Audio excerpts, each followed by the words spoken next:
အားလုံးလက်အုပ်ချီပြီးနောက်ကအနန္တ၅ပါးကိုရှိခိုးပါ၏ဖျား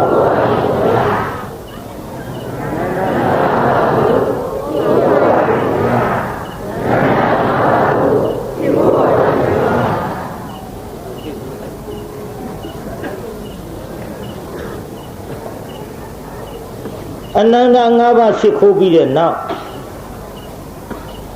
ဘုန်းကြီးတို့ဒီကနေ့1339ခုနှစ်နရောလဆန်း12ရက်နေ့ညအင်းစိန်မြို့ဘာရက်ကွက်ပါလဲအင်းစိန်မြို့ပိန်းနေကုန်းရက်ကွက်ဦးမဲကျောင်းတိုက်ဟုတ်တယ်မှန်ပါပါဗျာဦးမဲကျောင်းတိုက်အတွင်းမှာရှိနေတဲ့ပုံညမှုနိဇေရီတော်ကြီးပြီးမြောက်အောင်မြင်ရေးအတွက်တောင်းပန်လျှောက်ထားကြလို့ဒီကနေ့အစနေ့ဖြစ်ပါတယ်ဒီအစနေ့မှာအလုံးစုံတရားတော်မတွေအားဒီကနေ့ရှေ့ပိုင်းမှာဒါနကံဆိုင်ရာကိုဟောပြီးတော့ဝိပဿနာနဲ့ပတ်သက်လို့တော့ဇက်ွက်ထဲမှာပဲဘုန်းကြီးဉာဏ်စဉ်တက်ပြီးပါမယ်ဒါနပြုတဲ့နေရာမှာတချို့ကလည်းဒီဒါနနဲ့ပတ်သက်ပြီးတော့ဟောအရင်တုန်းကပါပြိဿအတော်လေးဖောင်းနှွမ်းသွားပါပြီကြာသွားပါပြီဒါနပြုတန်တရားရှိတယ်တန်တရားရှိတယ်ဆိုတဲ့စကားလုံးတွေရေလဲနဲ့သုံးတော်လဲဘယ်သူမှလက်မခံလို့လှူတန်းနေကြတဲ့ဘုရားသားသမီးတော်အနေနဲ့အသုံးမပြုတာနဲ့ပျောက်ကွယ်သွားပါတချို့ကလည်းပုံညာပြီးကုံနာပဲရှိတယ်ကွာလူတဲ့ဆိုတာကုံနာပဲကွာအဲ့ဒါလို့ဖြစ်တတ်ကြတယ်ပြီးတော့တစ်ခါပြောကြသေးတယ်ဒါနပြုတာဟာတန်တရားရှည်ပြန်တဲ့မရှိပါဘူးဒါနပေါ်တန်တရားရှည်တဲ့ပုံမှန်ကြီးကတမင်သက်သက်လာပြီးတော့အတက်လွဲနေခြင်းဖြစ်ပါတန်တရားရှိတယ်ဆိုတဲ့ပုံမှန်ကဒါနပေါ်တက်ရမှာမဟုတ်ပါဘုန်းကြီးဥပမာပြောနားလည်ပါလိမ့်လက်သမားလုံးလို့ရလက်ကစားလုံးလို့ရအယောင်းဝင်နဲ့ရဘယ်လိုနည်းမျိုးနဲ့ရအဲ့ဒီရတဲ့ဝတ္ထုငွေ30ဆိုကြပါစို့အိတ်ထောင်နဲ့ထက်ဈေးရဲရှောက်သွားပြီးတော့ရင်တောက်တယ်ချိုတယ်မြတယ်ရှာအဖွာလူတာတောက်တယ်ချိုတယ်စိတ်နဲ့အေးခေါက်ဆွဲစားတယ်စိတ်နဲ့အေးတယ်အဘားဆိုင်ဝင်ထိုင်တယ်မူးတယ်ငွေ30နဲ့ငွေ30နဲ့ငွေ30ကကျုပ်နဲ့ဘီလာရေတောက်ပါကျုပ်နဲ့ဖွာလူတာတောက်ပါကျုပ်နဲ့ခေါက်ဆွဲစားပါကျုပ်နဲ့ဘားဆိုင်ထိုင်ပါလို့ရှာထားတဲ့စီးပွားရေးကြောင့်ရတဲ့ငွေ30ကများခိုင်းသလားပြုတ်ပြိဿကြီးပြောတယ်နော်ခမည်းတော်အတန်ပြော့သွားရင်ကျုပ်ကမကြဘူးဒီထင်းနေဟုတ်တယ်လူမမာသွားသတိရလူမမာသက်တာဖြစ်တော့ဘေးကသွားမေးတယ်မင်းယောဂအခြေအနေပဲနဲ့တို့နဲ့သက်တာရလားလူမမာကအတန်ကလေးနဲ့ပြောရှာကျုပ်တော့ဒီတောင်ကကျုပ်မထင်ပါအတန်လေးနဲ့ပြောတယ်ပြီးတော့မေးတဲ့လူကအာမရတရားပြန်ထွက်လာတယ်ဘေးလူကစီးမေးတယ်ဘယ်နဲ့တော့ဟဲ့လူမမာအခြေအနေငါလူရဲ့တဲ့လူမမာအခြေအနေကတော့အတန်ကလေးနဲ့ရှိတော့တာသိမကြဘူးမောင်ရကျုပ်ကဒါကြောင့်ခမည်းတော်အတန်ကလေးများပြော့သွားရင်မကြဘူးကြီးထင်းနေတာပိဋကကြီးကြာမလားကြာမှာပါလို့ပါဟုတ်ဝိနည်းစီလည်းထွက်သွားတာတော့ကြာမှာပါဘုရားလောက်ကကြက်သိမ်းထားစရာကြီးဘယ်လည်းမကြဘူးရဲ့လို့တကယ်မျက်စိလည်းပြောက်တော့ပိဋကကြီးကြာမှာလားမကြဘူးလားအဲ့ဒါလို့လှုပ်စမ်းပါကြာမှာပါဒါကြောင့်အတန်ကလေးကြိုးစားထွက်ကြခင်ဗျားတို့ကအတန်ထွက်ခိုင်းတော့လေသိပ်ထူတာမဟုတ်ဘူးနှာကြိုးသုံးယောက်လို့တစ်ခါမေးလေဒီအတန်တစ်ခါမေးလေဒီအတန်မင်းလားဟိုနှာကြိုးသုံးယောက်ပဲရောက်တဲ့နှာကြိုးကအော်တယ်နှာကြိုးဆိုတော့နှာသံနဲ့ပဲညုံနဲ့ပဲညုံလို့ဆိုတယ် နှာကျိုးကလှမ်းခေါ်လိုက်ပန်းကျုံတဲ့နာအောင်လို့ဆို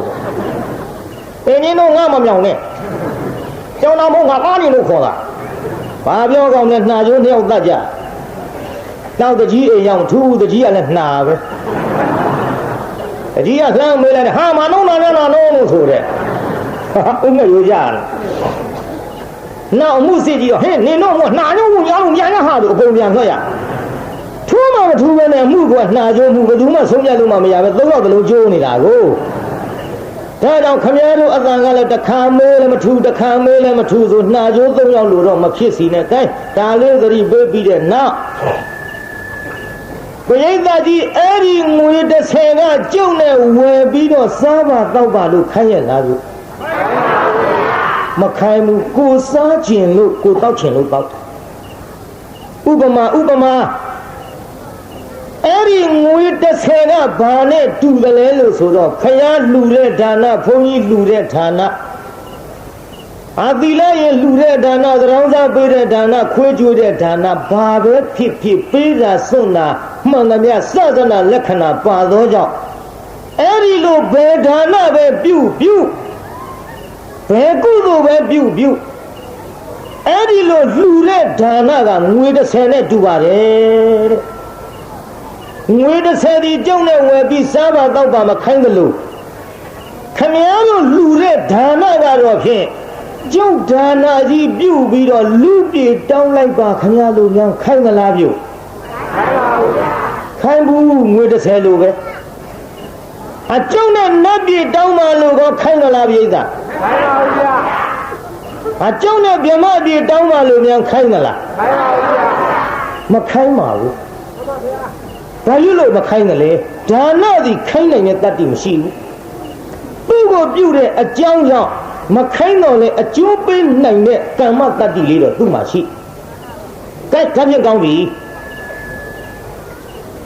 အဲ့ဒီလိုဒါနကမခိုင်းငွေ30လိုပဲပြိဿအတောင်းမခိုင်းတော့လေခမည်းတော်ကလောဘဥစီးပြီးတော့ကထေခင်းနဲ့သင်္ကန်းကတဲ့ကြောင်းဆောက်တဲ့ဆွမ်းကျွေးတဲ့ဆွမ်းလောင်းတဲ့ဒီဒါနတွေပြုပြီးတော့လူချမ်းသာပရိသေဧကရေစัจ java ရေမန္တဆိုတာဒါနကမတောင်းပေမဲ့ခမည်းတော်အစ္ဆတတန်တော်မှာတန်မြာရှိအောင်အတောင်းခိုင်းနေတာကလောဘပြုတ်ပြည်သားကြီးဟိုချမ်းသာတွေတောင်းတာဘယ်သူကတောင်းတာတော့ဒါနကဟုတ်ကဲ့လားဒါဖြင့်ဒါနပြုတန်မြာရှိတယ်ဆိုတဲ့ပုံမှအတက်လွဲနေတယ်တန်မြာရှိတယ်ဆိုတဲ့ပုံမှကိုလောဘကိုပြောင်းတက်လိုက်တော့တန်မြာရှိအောင်လုပ်တာဒါနမဟုတ်ဘယ်သူလဲလောဘပြည်သားကြီးဘယ်သူတို့မျိုးဒါဖြင့်နောက်လောဘဥစီးပြီးတော့လှူအောင်မလားပြိဿ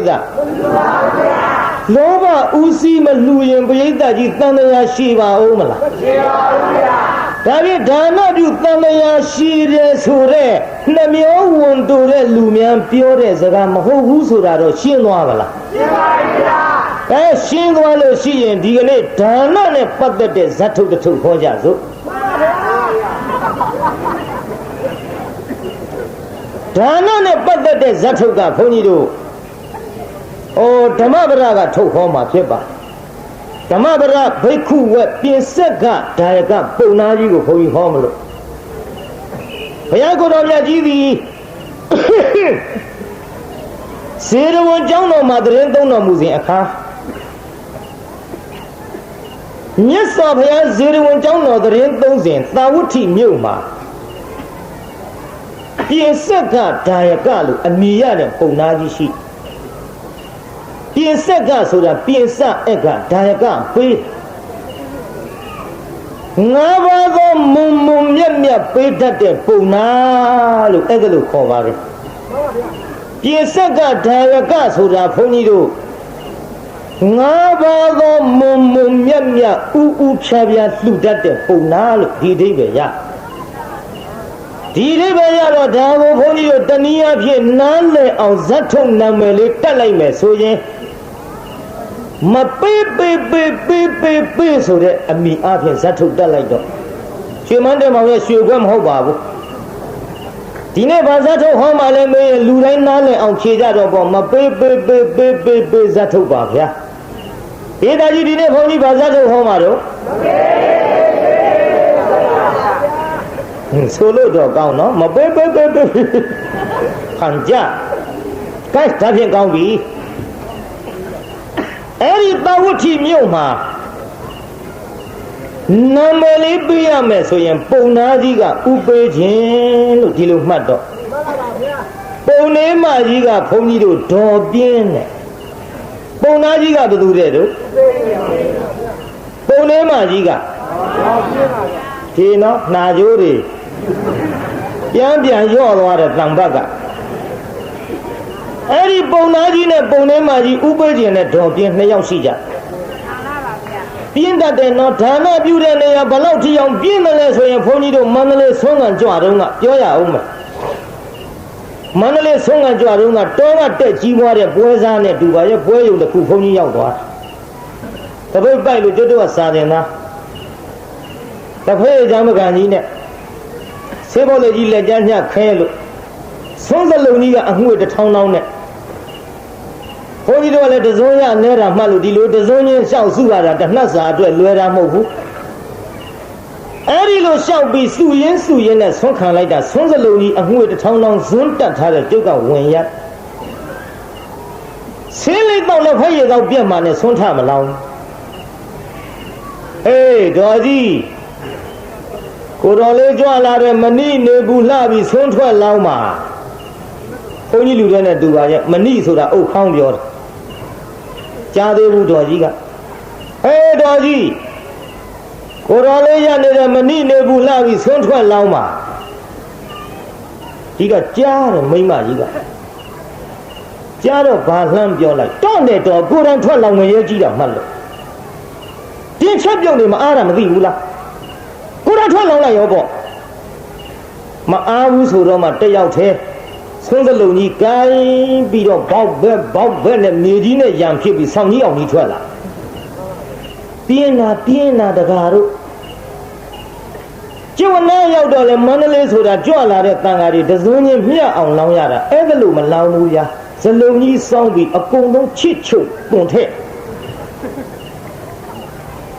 ကျုပ်ကတော့ပြုံးဗရာတရားရှိတာမရှိတာပါထားဒီဖိုးကြီး2ယောက်3ယောက်လောက်တွေ့ရင်ငါတပိတ်ပြေးတာဟာဒါကျွတ်တဲ့ဘက်ကတွေ့ခေးအဲ့ဒီလိုချစ်ချုပ်လောင်းနေတော့ဒကမာကြီးကလှမ်းပြောတယ်ဖိုးကြီးနောက်ကိုတော်တွေကြံသေးသလားကျုပ်လည်းအာနာတယ်နဲ့တူပါရဲ့ကြားသေးဘူးဖိုးကြီးနောက်ကိုတော်တွေကြံသေးသလားနောက်သူကြားတော့ဘာပြောတော့လူပြင်းတွေရဲ့စကားပေါ်မှတ်ချင်မှတ်ထားပေါ့ဟာဆုံးလောင်းတာပဲတဲ့ဖောက်တယ်ထားလောင်းမနေနိုင်ပါဘူးကုံသွားပြီးရောပေါ့အကုန်လုံးလောင်းချပြင်းနာတကားတို့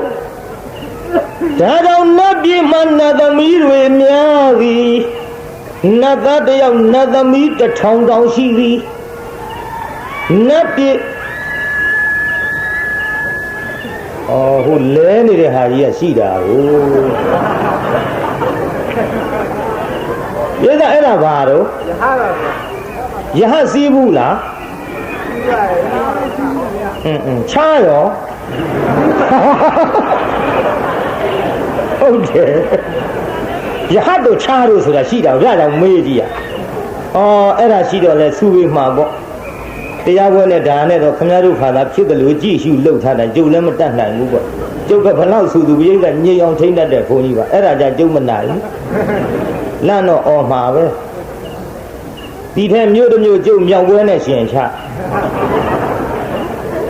ပြိုင်မှာကွာလို့မင်းတို့ဘယ်မင်းသားဘယ်မင်းသမီးခေါ်မျက်နှချင်းဆိုင်ပြိုင်စမ်းမှာငါနိုင်အောင်အော်ပါမယ်မြောက်တော့ငါမနိုင်ဘူးမြောက်ကသူကဆိုတာမှမဟုတ်ခဲနဲ့ဘေးဟာတွေကဆိုပြီးပန်းမကြီးကဒိန်ညာတွန်းတီးနေတာမြောက်ဆိုင်ဆိုတာဘယ်တော့မှသိမ့်သိမ့်မုံကိုတီးတာမှမဟုတ်ခဲနဲ့ဒိန်နဲ့တွန်းနဲ့အဲ့ဒီတပွဲတော့ဘုန်းကြီးအရှုံးပေးခဲ့နောက်ဒီလိုတရိတ်ဆန်နဲ့ကြံဒီကန်နဲ့များရှင်ပြီးတော့ခင်ဗျားတို့ပြိုင်ချထားလို့ရတယ်ကျုပ်ဘယ်တော့မှမဟောမင်းသားမင်းသမီးနဲ့တော့ကြိုက်တယ်လို့လုပ်ပါမြင်းကမှကျုပ်ပထမဆုံး ရန်ကုန်ကတန်းထုံးလေးတို့မျိုးမြင့်လေးတို့တက္ကသိုလ်များကြီးတို့ရုပ်ရှင်မင်းကြီးတင်တင်လှတို့ပလဲတို့ရီလေးတို့ချိုပြုံးတို့ယောက်ျားလားမိန်းမလားမသိဘူးပူချာချာနဲ့ပါသေးတယ်ရွှေလုံးဆိုတာဒီတစ်ပြုံကြီးအဲ့ဒါတွေနဲ့မျက်နှာချင်းကန်ရုပ်ရှင်ချဟိုးရှည်ကြီးကောင်လေးတွေကအဲ့ဒီပဲလှဲ့ကျုပ်ကလည်းတွန်းអော်တာနောက်တော့လာလျှောက်တဲ့အရှင်ဘုရားခွန်ကြီးဘေးသက်ပေးပါတဲ့တပည့်တော်တို့အလုံးလုံးမဖြစ်လို့ဘယ်လုံးလုံးဖြစ်မလဲသူတို့ကစီးနဲ့ဝါနဲ့ကျုပ်ကကျုပ်ခေါ်ချင်တာអော်တာကျုပ်တန်နေဟိုဘက်ရောက်သွားတော့တီးတဲ့ကောင်တွေကိုကားဖြစ်ကုန်ဒါတော့အဲ့လိုမျိုးတွေနဲ့ရှင်တာတော့ကိစ္စမရှိဘူးမြောက်ပွဲကြကျုပ်ရှုံးခဲ့တယ်ဗျာကဲရှိပါစေတော့ဘေးဖောက်ထွက်သွားဒီလိုနဲ့ဆက်ကြဦးဆိုတရားနာပြိဿယောက်ျားတွေဓာနပြုတဲ့နေရာပြင်းသည်ဥပုသ်ဆောင်တဲ့နေရာပြင်းသည်တရားနာတဲ့နေရာပြင်းသည်တရားအထုတ်တဲ့နေရာပြင်းသည်ဒါကြောင့်နတ်ပြည်သွားတဲ့နေရာမှာမိန်းမတွေများများရောက်နေသည်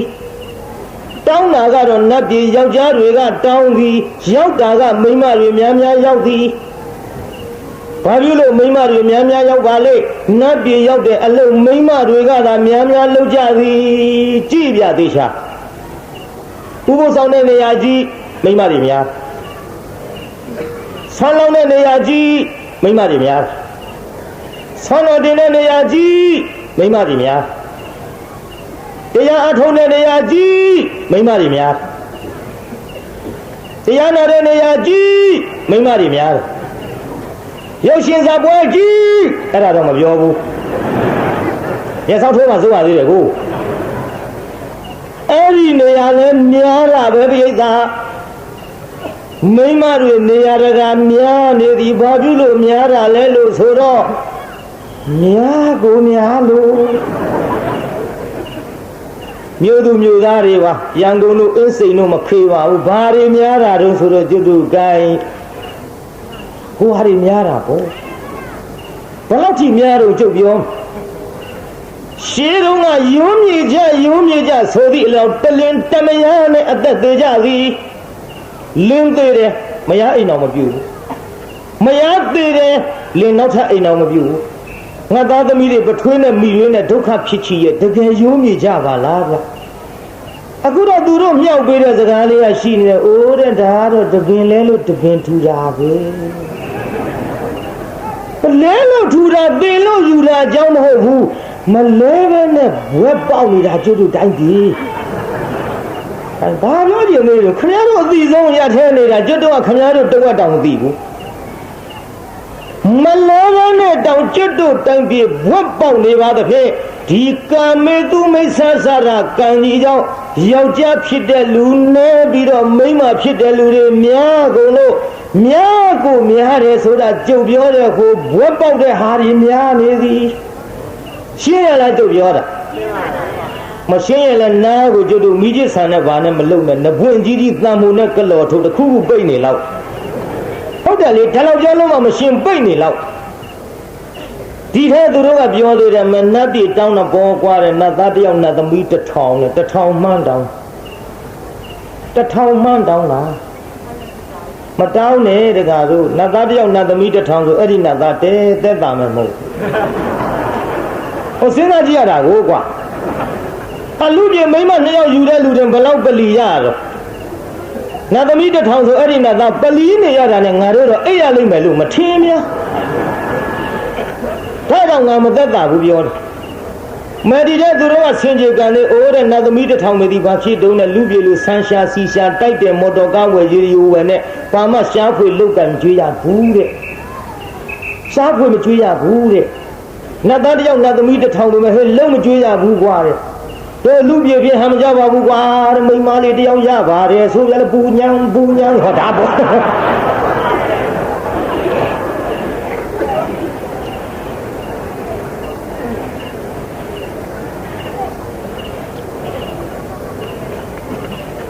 တရားနာပရိသတ်ရေနတ်ပြည်ရောက်တဲ့လို့မိန်းမတွေများများလို့တော့မိန်းမတွေကြီးရောက်သွားရင်ကျွတ်တို့က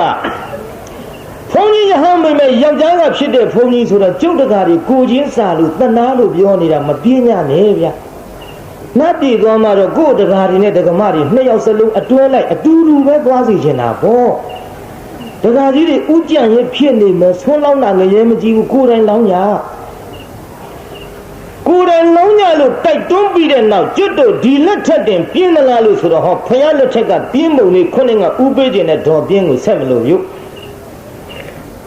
ဥပေးခြင်းနဲ့ဒေါ်ပြင်းသည်ဒီကနေ့ထမင်းမောထမင်းစားရဥပေးခြင်းခေါ်တဲ့ပုံနာကြီးသည်လမ်းဘက်ကိုကြောပေးပြီးတော့အိမ်ဘက်ကိုမျက်နှာပြုစားပါနောက်တရားနာပိဋကဒေါ်ပြင်းကတော့လမ်းဘက်မျက်နှာပြုအိမ်ဘက်ကြောပေးစားပါဒီကကြီးမင်းရအောင်မဲ့လမ်းကတစုံတယောက်များလာရင်ဘယ်သူကမြင်မှာဒေါ်ပြင်းကမြင်မှာပေါ့သူကလမ်းဘက်လှည့်တာကိုဒီကနေ့ကျွတ်တို့သုံးလုံးကထိုထာသပင်မြတ်စွာဘုရားသခင်ကိုရောမြတ်ကြီးသည်မုံမုံမြတ်မြတ်၅ပါးကိုလှူတဲ့ပုံနာကြီးလင်မယားထံငါဘုရားကြွမှာပြင့်လိုက်မယ်ထင်တယ်ငါဘုရားကြွကသူတို့ဒီမတ်ဖို့ရမယ်ဥပနိဒေယရှိမရှိလို့ကြည်တော်မူလိုက်တဲ့အချိန်ခါမှာမတ်ဖို့ရမယ်ဥပနိဒေယမြင်တော်မူသဖြင့်ဘုရားကြွလာဒီပုံနာကြီးဥဖြားဖြားလှူပုံလေးကိုကိုင်းတရားနာပိဋကကြီးနောက်ကလိုက်ပြီးတော့ဆိုစမ်းလက်ချိုးပြီးတော့ကောင်းရိပ်သိမ့်တဲ့အခါမှာကောင်းရိပ်ဥလူသည်တလင်းနေသောအခါမှာ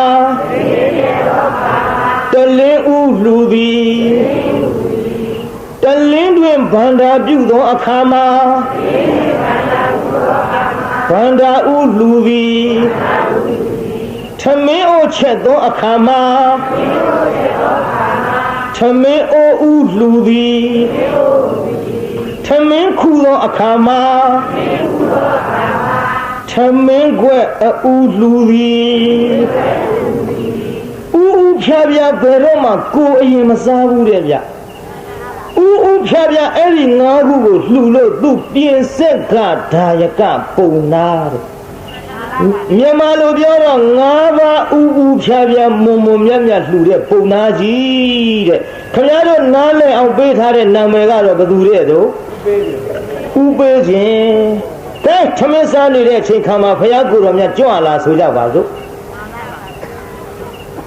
ပုံနာကြီးနောက်ကနေပြီးတော့ဘုရားကိုယ်တော်မြတ်သပိတ်ကြီးပိုက်ပြီးတော့ဝင်ဆွန်းရ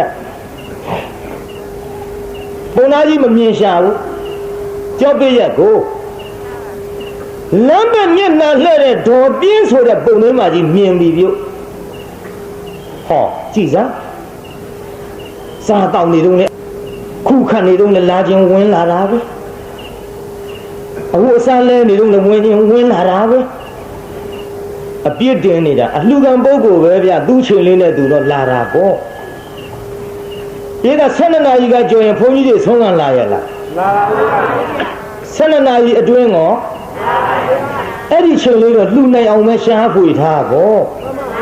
လာရတဲ့အချိန်လေးကြည့်ဟိုမှာလာရတဲ့အချိန်ကလေးကြွလာတာစားလို့မလားဘယ်ချိန်လာမလဲဗျကြည့်ခုဖယားကြွလာတာကိုကြည်သားစားတော့တောက်တော့လာတာပဲမမြင်အောင်ဆောင်တဲ့မျက်ခွန်လေးဖုံးပြီးတော့ဘုရားကိုယ်တော်မြတ်မကြွဘူးနောက်ပုံထဲမှာကြီးကကြွမလားလို့မျက်ခွန်လေးလှန်ကြည့်လိုက်မကြွဘူးဒုက္ခပဲဒါကြီးမပေးသူဇုတ်ကနေတော့မှာမပေးသူဇုတ်ကနေတော့မှာခက်တယ်ငါပုံနာကြီးကလည်းလူတန်းအင်မတန်ဝါဒနာပါတယ်ကောင်းရိပ်သိမ်းတဲ့ချိန်လှူတဲ့တလင်းတဲ့ချိန်လှူတဲ့တလင်းတွင်ဘာနာပြူတဲ့ချိန်လှူတဲ့ထမင်းအိုးချက်တဲ့ချိန်လှူတဲ့ထမင်းခူးတဲ့ချိန်လှူတဲ့ဒါကြောင့်သူပြင်ဆက်ကဒါယကလို့တော့အမိတွင်းနေတယ်တရားတရားရှိတဲ့ပုံနာကြီးများစားနေတုံးမြင်သွားရင်ထလှူတော့မှာထလှူလိုက်ပြန်ရင်လည်းပဲထမင်းမလောက်ရင်ငါပြန်ချက်ရမှာပြင်းလာပါပြီဟောထမင်းကလေးချက်ရမှာကစပြင်းကျွတ်တော်ပရိသတ်ထဲအဲ့ဒီလိုဒကမာကြီးတွေပါသလားပြုမပါဘူးပဲပြောပါဘာမှမပါပဲမပါဘူးပြုဒီထဲမှာကြည့်ဟိုပုံထဲမှာကြီးထမင်းထက်ချက်ရမှာပြင်းတော့အကယ်၍ငါကအတိတ်စထဗန္ဒေတပိတော်တို့မှကြော်ပြီးတော့တော်ရအိမ်ဆွမ်းရတော်မူပါဘုရားဆိုရင်လည်းပုံနာကြီးလှဲ့ကြည့်ပြီးလှူတော့မှာပုံနာကြီးလည်းမသိအောင်ငါလည်းထမင်းထက်မချက်ရအောင်ကာယဝိညာဉ်နဲ့ငါသိစီ ပုံလေးမကြီးကပုံသားကြီးမသိအောင်ဆိုပြီးတော့တခါတည်းမျက်စက်ပြစ်ပြလိုက်တယ်ဘုရားအတော်ဆိုးတဲ့ပုံလေးမကြီးဒေသကြီးပုံလေးမကြီးကဘုရားဘာလို့ပြတော့မျိုးဘုရားမို့သာပေါ့ဗျာကျွတ်တော့လို့ဘုန်းကြီးတွေနဲ့များတွေ့ရင်ဒီမိမကြီးအသက်ကြီးမှငါများမဲမဲထင်းနေမှာကိုဗျာဘုရားမို့သာပေါ့မျက်စက်ပြစ်ပြတော့ဘုရားကလည်းသိတယ်ဩသူကငါ့ကိုကာယဝိညာဉ်ခန္ဓာကိုယ်နဲ့သိစေတယ်ငါဘုရားကလည်းခန္ဓာကိုယ်နဲ့ပဲသိစေမှဖြစ်ဘုရားကိုယ်တော်မြတ်ကတရားနာပရိသတ်ရေကောင်းရမ်းပြလိုက်တယ်တွားဘူးတဲ့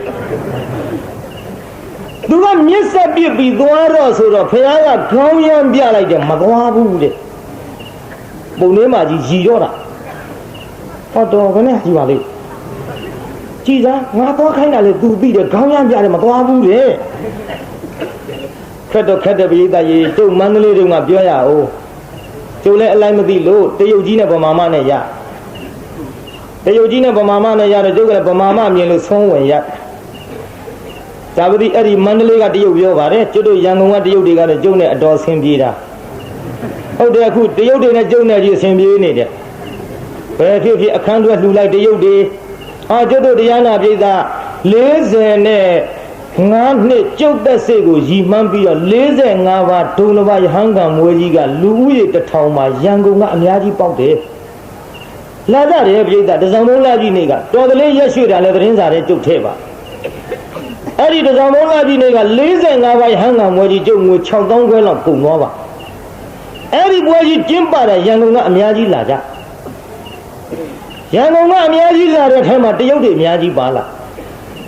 အခုဒီကနေ့ကျုပ်အရှင်ဘုရားတဲ့တပည့်တော်နိဗ္ဗာန်ကတော့ပို့ရစီဆိုပြီးတော့ကားနဲ့လိုက်ပို့တယ်မောင်ကန်ညွန့်ဆိုတာဟိုဝါရှော့လုပ်နေတယ်တရုတ်လေးပဲတော့ခောက်တော့ဝင်ရဲ့သားဒီမှာကျုပ်ကိုလိုက်ပို့တယ်ကမာရွတ်ကအပြန်လဲလာကြူပါမယ်အေးမင်းကုသိုလ်ယူခြင်းပို့ပေါ့ကွယ်လို့အဲ့ဒီလိုတရားနာပြေးတာရန်ကုန်မြို့ကတရုတ်တွေပြောတာမဟုတ်ပါဘူးမန္တလေးတရုတ်ကြီးပါဒါလဲစကားခံထားရသေးကျုပ်ကဗမာမမြင်လို့သပိတ်ကြီးနဲ့ဝင်ရတော့တရုတ်ကြီးကသတင်းစာကြည့်ရင်ကျုပ်မြင်တော့သတင်းစာကြီးနဲ့ထောင်ပြီးအထက်တိုးပြီးပိတ်သွားနောက်တစ်ခါသွားပါလားလို့သတင်းစာပြန်ချမသွားမှန်းသိတော့ပြန်ပိတ်နောက်တစ်ခါပြန်ချကျုပ်ကလည်းမသွားဘူးမသွားတော့တရုတ်ကြီးကျုပ်စိတ်ဆိုးတယ်တော့ဗမာလူလှမ်းပြောတယ်ဟဲ့ဘုန်းကြီးဆွားတယ်ကျုပ်ကလည်းမဆွားဘူးအဲ့လိုမသွားဘူးကျုပ်မသွားတော့တရုတ်ကြီးစိတ်ဆိုးတယ်တရုတ်တို့ဆိုင်လည်းကျုပ်သိမှာမဟုတ်ဘူးဟဲ့ဘုန်းကြီးဆွားဆိုငါမှဘုန်းကြီးမဆွားဘူးလားတဲ့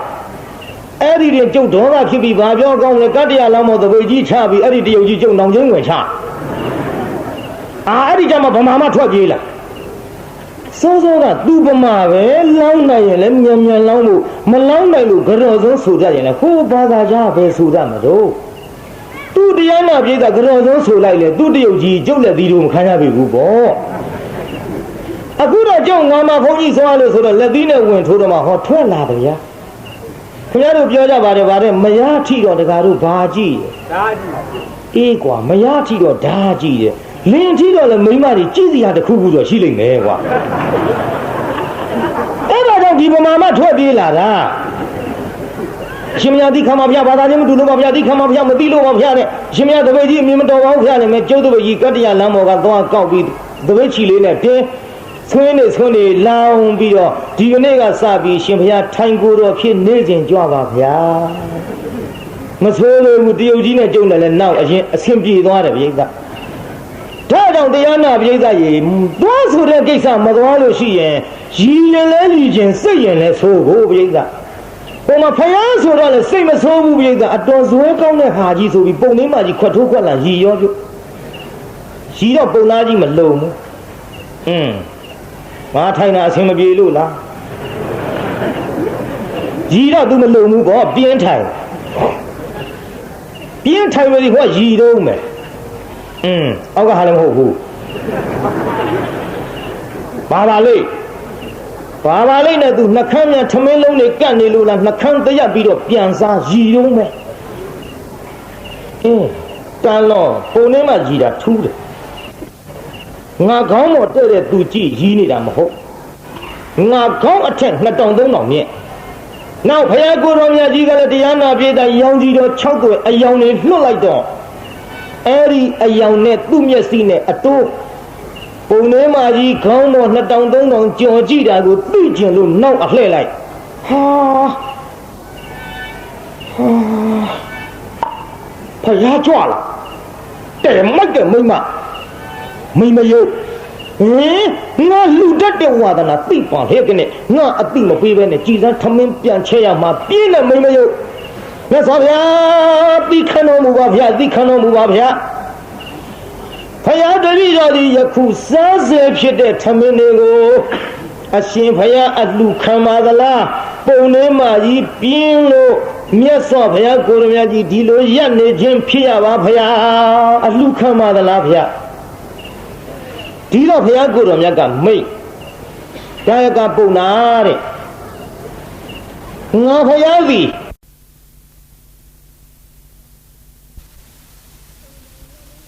ပိဏံလဝေထ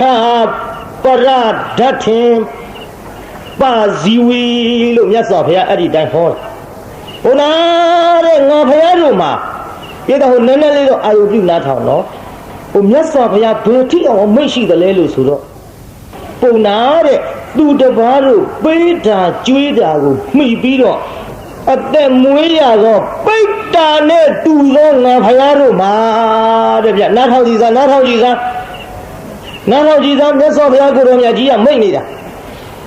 သူတပားလူတာကမ်းတာပေးတာကျွေးတာကိုမှီပြီးအသက်မွေးရတဲ့ပိဋ္ဌာနဲ့တူသောငါဘုရားတို့မှာတဲ့ဗျကျွတ်တို့ဘုန်းကြီးတွေဘာဘုံဝင်မြင်းစရာရှိတော့ဘာဘုံဝင်မြင်းစရာရှိတော့တင်းရောင်ရောင်လက်လက်နဲ့ဝင်းပြောင်ပြောင်ဝှက်နေတာကျွတ်တို့ပိုင်မဟုတ်သူများလှူထားကျွတ်တို့ပိုင်တာဘာတစ်ခုမှမရှိဘက်ထဲထမင်းတွေဘလူကျွေးထားတယ်လူတွေကျွေးထားဝိတ္တသင်္ကန်းတွေဘလူဝယ်ပေးတော့ဘလူလှူတော့လူတွေလှူထားကျွတ်တို့စီးတဲ့ကားတွေဘလူလှူထားတော့အတန်ရက်ဆက်တွေကက်ဆက်တွေဘလူလှူထားတော့အာတိုက်ကြီးတာကြီးကြောင်းကြီးတွေဘလူလှူထားတော့လူတွေလှူတာနဲ့အသက်မွေးရတဲ့ရဟန်းတန်ဃာတွေဟာပရိသတ်ကြီးဘုံဝင်မြင့်စရာလိုသလားပြုခြီပြားထောက်စရာကောလိုသလားပြုပြည်သူပိုင်ပစ္စည်းနဲ့ကြီးပွားရတယ်ကျွတ်တို့ဘုန်းကြီးတွေကနိုင်ငံရေးမဟုတ်ဘူးပြည်သူတရားတော်တွေလှူတဲ့ပစ္စည်းကိုသုံးဆောင်နေရလို့ကျွတ်တို့ကပြည်သူပိုင်ပစ္စည်းကျွတ်တို့ပိုင်တဲ့ပစ္စည်းမှန်တယ်ဗျမှန်ရလားဘုန်းကြီးပြောတာဒါကြောင့်ဘဝင်းနည်းစရာကျွတ်တို့မှာဘာမှမရှိခြေပြားထောက်စရာလည်းမရှိဘူးမာနကြီးစရာလည်းမရှိဘူးဖယားကိုယ်တော်ရဲ့ရွှေရလောက်ကထုတ်ပြီးတော့သူများလှူတာနဲ့အသက်မွေးရတဲ့ပိဋ္ဌာနဲ့တူသောငါဖယားတို့မှာပုံနာတဲ့ဥဖြားပြားနဲ့အလှခံတယ်စားစေနဲ့အလှခံတယ်ကွစားကျွင်းနဲ့အလှခံတယ်ကွဘုရားဒီတိုင်းမိတ်သို့တော့ဒီနေရာလေးလာလိမ့်မယ်နော်သို့တော့ဆိုတဲ့နေရာဆက်နာထောင်မှာမဆုံးသေးတဲ့စကားလုံးပြောမလို့သို့တော့ဆိုရင်မဆုံးသေးဘူးဒါပေမဲ့ဆိုရင်ကြံသေးတယ်နေပါအောင်ဆိုရင်မသွားနဲ့ဟောဆိုကားတောင်ရဗမာစကားတော့ရှုပ်တာ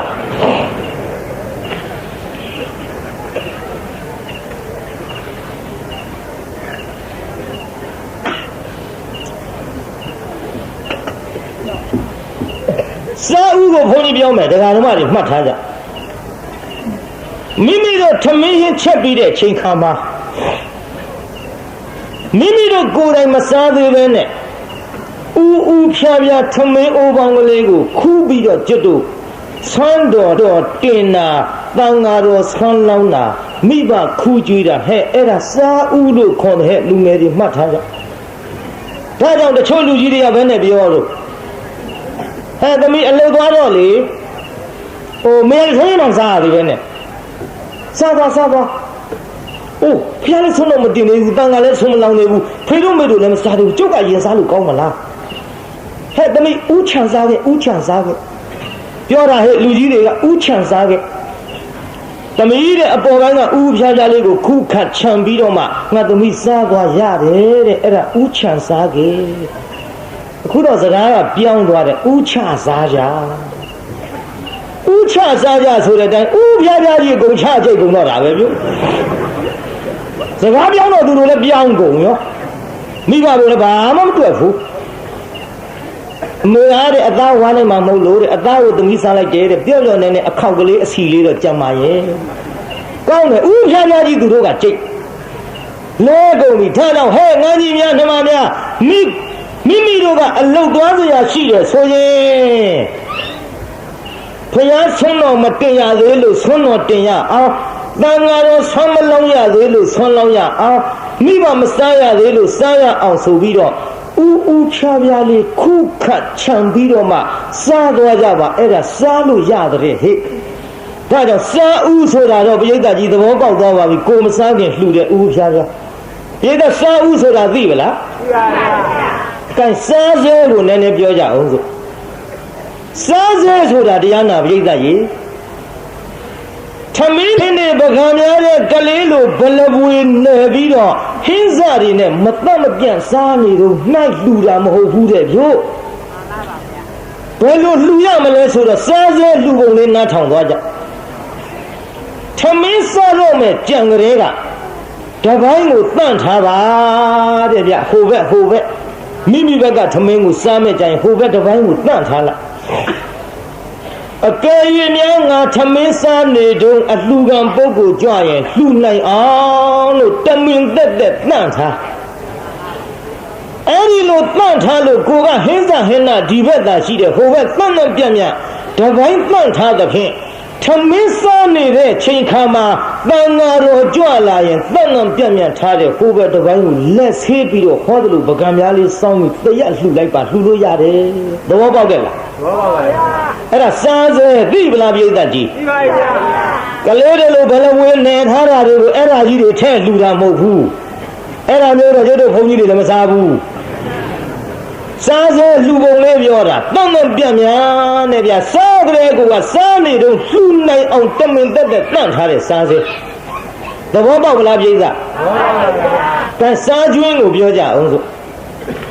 စားကျွင်းဆိုတာပကံများတဲ့ထမင်းတွေစားပြီးတော့တလုံးတဆုပ်ကလေးကိုကြမ်းနေတာမကုံမအဲ့ဒါဖုံးကြီးလှူတာပြောတာမဟုတ်ဘူးနော်စားကျွင်းထမင်းအိုးတဲ့ထမင်းခူးကလေးကဟင်းအိုးတဲ့ဟင်းခက်ကလေးကဟင်းအိုးတဲ့ခတ်တဲ့ဇွန်းနဲ့ထမင်းခူးထမင်းအိုးခူးတဲ့ရောင်းမနဲ့ငပိကျော်ဒဲအိုးတဲ့မကော်ဘူးဒီလိုမျိုးတန့်ပြန့်ငါတို့မိသားစုတအိမ်လုံးစားပြီးတောင်မှ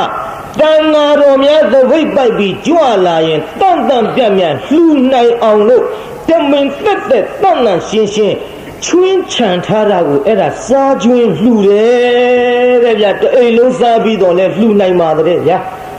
သဘောပေါက်ရလားပြိဿကြီးသဘောပေါက်ပါရဲ့ဗျာဒါဖြင့်စားဥတို့စားစဲတို့စားကျွင်းတို့သိပါလားသိပါပြီဗျာတချို့ကဗျာမတောက်တစ်ခေါက်ကျွတ်တို့စိတ်ဆင်းရအောင်ဟိုစကားကြီးကပေါ်လာသေးတယ်မကောင်းကြောင်းပို့တယ်မလုံးပါနဲ့ဗျာမကောင်းတာကြီးမှတော့မပို့ပါနဲ့ဝက်သားကြက်သားဘဲပေါင်းစိတ်ကင်လေးဆိုတော်သေးအခုတော့မကောင်းကြောင်းပို့တယ်အဲ့ဒီစကားကြီးဘယ်သူမှစပြောမှမသိစပြောတဲ့လူလည်းမရှိပါဘူးအခုတော့မြစ်ထဲမျောသွားတော့ပါပြီတော့ဒါကြောင့်တရားနာပြိဿစားဥစားစဲစားကျွင်းငါဘုရားစီဒီလိုအလှခံတဲ့ကွယ်လို့မြတ်စွာဘုရားကိုရောမြတ်ကြီးမိန့်တော်မူတဲ့ဒေသနာကိုနာကြားရသဖြင့်ဟောစားစဲဖြစ်တဲ့ထမင်းတွေကိုဆွမ်းဖြစ်တဲ့အကုန်ထလှူပါတယ်ဗျာလှူပြီးတော့မြတ်စွာဘုရားကိုရောမြတ်ကြီးကိုကတော့မြတ်စွာဘုရားကိုရောမြတ်ကြီးကတော့ပုံလေးမကြီးကလည်းအဲ့ဒီချိန်ကြတော့ကတော့တယ်ပြိဿရေကျုပ်စိတ်ထဲအောင်းမိတယ်အဲ့ဒီစာဖတ်တုံးကနှစ်ယောက်စလုံးပုံသားကြီးနဲ့ပုံလေးမကြီးဟိုကုန်းပြီးရှစ်ခိုးနေတော့နှစ်ဖူးနဲ့ခြေထောက်နဲ့ကလည်းနီးနေတာတလောက်ပြင်းတဲ့ပုံလေးမကြီးဖျားမှုတာပေါ့ကုန်းရှစ်ခိုးနေတာနှစ်ဖူးနဲ့ခြေထောက်နဲ့ကလည်းနီးနေတာဒီပုံလေးမကြီးဖျားမှုတာပေါ့ကျွတ်တို့လိုသာဆိုရင်ရောင်ကကလေးဖြစ်တော့ခတ်လိုက်ချင်ပြင်းလုံးလို့ဟိုမပြင်းတဲ့ဒီထဲကဓမ္မကြီးတွေပြောတာမဟုတ်ဘူးနော်ဟိုပုံလေးမကြီးပြောတာအဲ့ဒီလိုတရားနာပရိသတ်မြတ်စွာဘုရားကိုတော်မြတ်ကအဲ့ဒီချိန်ခါမှာတရားဟောတော်မူပါတယ်မြတ်စွာဘုရားကိုတော်မြတ်ကြီးဟောကြားတဲ့ဒေသနာတော်က သံလသောနာမရူပသဘေယတနတ္ထိမမဟိတာလို့သူတို့ရဲ့ဥပနိဒေယကိုကြည်ဟောတယ်သူတို့ရဲ့ဥပနိဒေယကဘာလဲလို့ဆိုတော့ကျွတ်တို့ကတ္တဗဘုရားလက်ထက်ကမြေတာကြီးဘယ်ဘုရားလက်ထက်ကတော့ကတ္တဗမြတ်စွာဘုရားကိုရောမြတ်ကြီးလက်ထက်တော်ကဒီပုံနာကြီးနဲ့ပုံသွင်းမလင်မယားနှစ်ယောက်စီသံဃာတော်အရှင်မြတ်များဟောကြားတော်မူတဲ့နာယုတ်ဆိုတဲ့ဝိပဿနာတရားကိုအကျေတစ်ဖြင့်မနာကြားရတော့လည်းပဲနာနဲ့ယုတ်တော့သူတို့သိခဲ့အကျေချက်ပြီးသူတို့နားမလဲခဲ့ဘူးနာယုတ်ဟောဒီနာနဲ့ယုတ်ပဲသူတို့ကြားခဲ့အဲ့ဒါလေးကိုစီးဖြန့်ပွားများခဲ့တဲ့ဥပနိဒေယကြောင့်ဘုရားကိုယ်တော်မြတ်ကဒီကဲ့သို့ဟောကြားလိုက်တဲ့အချိန်ခါမှာနာယုတ်ပြီးတကယ်တမ်းကြတော့နာလည်းမမြဲယုတ်လည်းမမြဲပျက်စီးကြရမှာပါလားနာနဲ့ယုတ်ကြောင့်လူရလို့ဖြစ်လာသည်တတ္တဝါဖြစ်လာသည်လို့ဖြစ်လာသည်တတ္တဝါရလို့ဖြစ်လာသည်ဒီဖြစ်လာတဲ့တတ္တဝါအနန္တသည်တနေ့ကြတော့ပျက်စီးရမှာပါလားလို့အဲ့ဒါလို့စီးဖြန်းလာခဲ့တော့ပိဋကကြီးပျက်စီးရမှာပဲလို့ကြိုသိထားရင်ပျက်စီးသွားတဲ့ချိန်ခါမှာပူပင်မှုရှိရလားပြုဘယ်ရှိပါလဲပိဋကငကိုယ်တွေကမှပျက်စီးလိမ့်မယ်လို့သိထားတာကိုဉာဏ်နဲ့သိမှနော်ပိဋကဘာနဲ့သိမှတော့ဉာဏ်နဲ့သိပါပါဗျာခင်ဗျားတို့အခုဉာဏ်သိတော့မဟုတ်ပါဘူးအိုးတဲ့လူဖြစ်လာသေးရမှာပဲဝိညာဉ်သိပါဇတ်သိပြောလိုက်တဲ့ပါဇတ်ကအနိစ္စလူတယောက်တည်းမှာအတုပထင်တယ်ကိုအတုပမှမသိဘူးပိဋကကြီးခင်ဗျားတို့ကြုံနေမယ်လူတွေမှာအတုပလားဒီပိဋကကြီးအကုန်လုံးအတုပလားကြုံပြောလားအကုန်လုံးအတုပပါပဲအကုန်လုံးအတုပဆိုတာဘာလို့ဆိုတော့တချို့ကလေးတွေကပြောသေးတယ်မသာတဲ့ဒီမှာလူတွေမှာမသာကြီးအတုပထင်နေတာကိုပိဋကရဲ့ဘုရားကိုယ်တော်မြတ်ကအတုပဆိုတာကမတင့်တယ်ဘူးလို့ဟောတယ်ခန္ဓာကြီးရလာကြတဲ့ကဘုရားကိုယ်တော်မြတ်ကတင့်တယ်လို့ဟောဒါတို့ကျွတ်တို့ခန္ဓာကိုယ်ကြီးကိုမတင့်တယ်ဘူးလို့ဟောတော့ဒီပရိသတ်ကြီးအကုန်လုံးအတုပဆိုတာများနာသလားပရိသတ်ခင်ဗျားတို့လည်းအတုပဘုန်းကြီးလည်းအတုပကျုံဘေးထိုင်းနေတဲ့ကိုယ်တော်လေးတွေလည်းအတုပသူတို့လည်းခြံထားလို့မဖြစ်ဘူးနော်အကုန်လုံးအတုပမတင့်တယ်ဘူးတဲ့ဘုရားက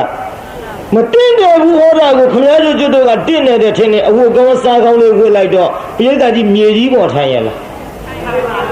ထိုင်ပါဘူးအဝတ်စုပ်ကလေးနဲ့ကြတော့မြေကြီးပေါ်လည်းထိုင်တယ်မှိတ်ပုံပေါ်လည်းထိုင်အဝတ်ကောင်းလေးဝတ်လိုက်တော့ထိုင်တော့ဖြာပေါ်တောင်တင်ပြူးလေးခင်မှာတင်ပြူးပေါ်တောင်ကော်စောနဲ့မှာကော်စောပေါ်တောင်မှုရနဲ့မှာမဲရီခဲကိုလေးဟိုပြာတွေထဲထိုင်ပြီးတော့ထသွားပြီးဖင်ကလေးခါလိုက်တာအဝတ်သစ်ကလေးဝတ်ထားတော့ငါမတင့်မတယ်ဖြစ်ကုန်တော့ပဲတဲ့ငကိုယ်တွေကမတင့်တယ်နေတဲ့ခန္ဓာကိုယ်ကြီးဒါကိုစားကောင်းဝတ်လိုက်တော့တင့်တယ်တယ်လို့ထင်ပြီးတော့ခင်ဗျားတို့ကျွတ်တော့အတုပကိုဉာဏ်မြင်မမြင်ဘူးသေမကမြင်တယ်မှန်ရလားဘုန်းကြီးပြောတာမှန်ပါဗျာဒါကြောင့်တရားနာပိဋကကြီးအဲ့ဒီကဲ့သို့ဘုရားကိုယ်တော်မြတ်ကဟောကြားတော်မူတဲ့နာယုတ်ကိုသိသဖြင့်မတင့်တယ်ဘူးတနေ့သေမှာပဲပျက်စီးမှာပဲလို့သိထားသဖြင့်သေသွားတဲ့အချိန်ခါမှာပူပန်လေသလားပိဋကအဲ့ဒီလိုမပူပန်တော့နာယုတ်တရားနှစ်ပါးနဲ့ပတ်သက်တဲ့တရားကိုမြတ်စွာဘုရားဟောလိုက်တာကြည်တရားနာပိဋကပုံနာကြီးနဲ့ပုံနေမကြီးဖြည်းဖြည်းနာဟောပါမယ်ဒီနှစ်ကျုပ်၄ချိန်လောက်ဖြားတယ်ခါတိုင်းတစ်နှစ်တုတ်ကွေးတစ်ချိန်ပဲကွေးတယ်ဒီနှစ်၄ချိန်ဖြား၄ချိန်ဖြားဆိုကျုပ်အင်းလေးသွားတရားဟောတယ်လေအင်းလေးထဲမှာဟိုဆက်လေတွေစီးပြီးတော့အေးမိလာပြီးတော့ငှက်ဖြားပါလာအင်းလေးမှာလည်းပရိသတ်ကစီးတယ်တနေ့တည်းသုံးမွဲဟောရကျောင်းကြီးတွေကနဲတဲ့ကျောင်းကြီးတွေမဟုတ်ဘူးပရိသတ်ထောင်ချီဆန့်ပရိသတ်ကများလုံးတော့ကျုပ်တို့ကျောင်းကြီးကကျုံရောပြုကျောင်းကျုံသွားတယ်ကျန်ဒီကနာမည်ကြီးတဲ့ကျန်ဒီကဆရာတော်ကြွလာတာဘယ်တော့မှမစီတဲ့ပရိသတ်မျိုးစီယုံနေမကကျောင်းပြိုတော့ကွာကျောင်းပြိုတော့ကွာမပြိုပါဘူးကျုံယုံကျုံတာပါဟဲ့ရရွာမှာကျောင်းကြီးနောက်ရွှေကျောင်း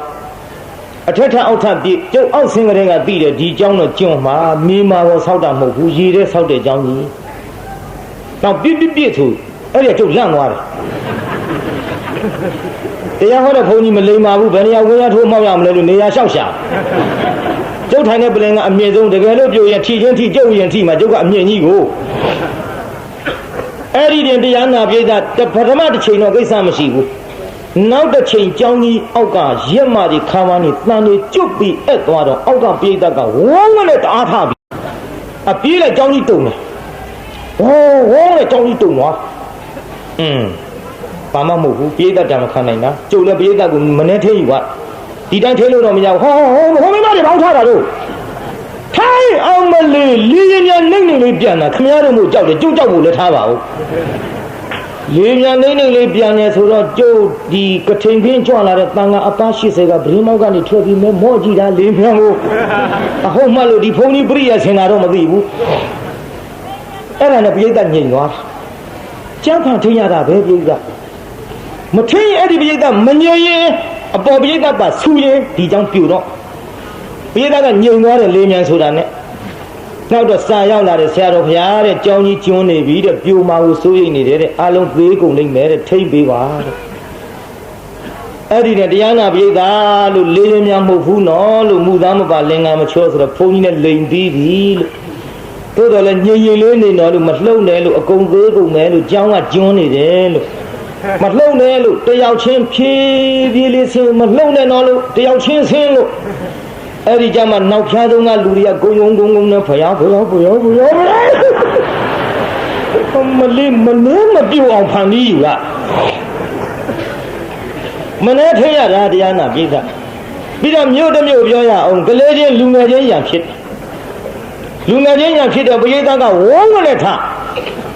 ဝုန်းဝနဲ့အထလိုက်မှတရားနာပြိဿကျုပ်ကြမ်းဖန်ပြောလိုက်ရဟောပြိဿထိုင်လို့ဘာမှမဟုတ်ဘူးလို့ဟိုမှာဖိုးကြီးတယောက်မမြင်မကန်းနဲ့မျက်စိမုံနဲ့သေးချောင်းမွေမှတ်လို့ခုန်တာဆိုအကုန်ထိုင်းကုန်အမှန်တော့ရဖြစ်တာပဲမနဲ့ကြမှာပလိတ်တွေကလာလျှောက်တဲ့ရဲတွေကညကဘုရားတဲ့လက်မောင်းထိသွားတယ်တဲ့ဓာတ်နဲ့ပြစ်တာဟောအဲ့ဒီကိစ္စဒါမထင်းလို့ရုံဆိုရင်ပြေးကြသွားကြတက်နေတာနဲ့သေပေဘူးလားလို့ဒါကြောင့်တရားနာပရိသတ်ငြိမ်ငြိမ်စိမ့်စိမ့်ရန်ကုန်မြို့ကြီးပေါ်မှာကြက်ပြန်မကြစီကားလှတဲ့တရားနာပရိသတ်ကြီးဟာကျုပ်ပါဇက်တစ်ပေါက်ထဲနဲ့ထွေးရတာဟာမလွယ်ကူပါသဖြင့်ယခုလိုငြိမ်နေတာကိုပဲများစွာကျေးဇူးတင်မိပါတယ်။ကဲရှေ့ဆက်ကြအောင်စို့ဗျာ။ဉာဏ်ရှင်တက်မလို့ပြုအာယုပြုကြ။ဘုရားကိုယ်တော်မြတ်ကြီးဟောကြားနေတော်မူတဲ့အခိုက်အတန့်မှာအတိတ်ပြန်မလှည့်ဘူးအနာဂတ်ကိုလည်းမမျောအတိတ်ဆိုတာလွန်ခဲ့တယ်အနာဂတ်ဆိုတာနောင်မှတွေ့ရပြစ္ဆုတ်ပံပေါ်မှာတဲ့တဲ့ထိုင်ပြီးတော့ပြစ္ဆုတ်ပံဆိုတာအပြက်သိမ့်မြန်တော့အဝိညာဉ်မရှိတော့မလိုက်နိုင်ကြဘူးနော်မျက်စိသွားကြည့်မျက်စိဖွင့်ကြည့်ဟာရည်တွေဟာပြန်မဲ့ဖွင့်ကြည့်ဟာရည်တွေဟာဒီရေပဲလို့ထင်ပေမဲ့လို့မဟုတ်ဘူးဗျအရင်ရေပြောင်းနောက်ရေရောက်ရင်ရေပြောင်းနောက်ရေရောက်ပျောက်ရောက်ကျုပ်ပြောတာကြာသေးဗျကလတ်တုံးကလတ်ခဲလေးတွေဆက်နေတာကိုအဲ့ဒါတန်တတိဖြစ်နေတော့ခမည်းတော်ကျွတ်တို့ကဒီရေပဲလို့ထင်ကြပေမဲ့လို့အရင်ရေပြောင်းနောက်ရေရောက်အပြက်ကမြန်တော့မမိနိုင်ဘူးပေါ့ဘယ်ညမရှိတဲ့ပုဂ္ဂိုလ်တွေမှာအဲ့ဒါကြောင့်လို့ပြစ္ဆုတ်ပန်ဆက်ကြည့်နိုင်တဲ့ပုဂ္ဂိုလ်ဒီနိဗ္ဗာန်ရကိုအမတန်လွယ်ကူပါတယ်။ကိုင်နားထောင်ကြည့်ပြုအတိတ်ကိုပြောင်းမလဲအနာဂတ်ကိုမမျောပြစ္ဆုတ်ပံပေါ်မှာတဲ့တဲ့ထိုင်ပြီးတော့တိမှုမကသင်္ခါရတရားတွေကိုရှုလိုက်တာသဘာဝတစ္ဆာကိုအတိကလေးစိတ်မိလာတော့ကလျာဏဘုထုရင်နဲ့ဗျအကြောင်းနဲ့မြင်စုလသောတာပန်လက္ခဏာအစအဆုံးနဲ့အတိကလေးစိတ်ပြီးတော့ကမှကြာစေယုံနာကလေးပေါ်မှာ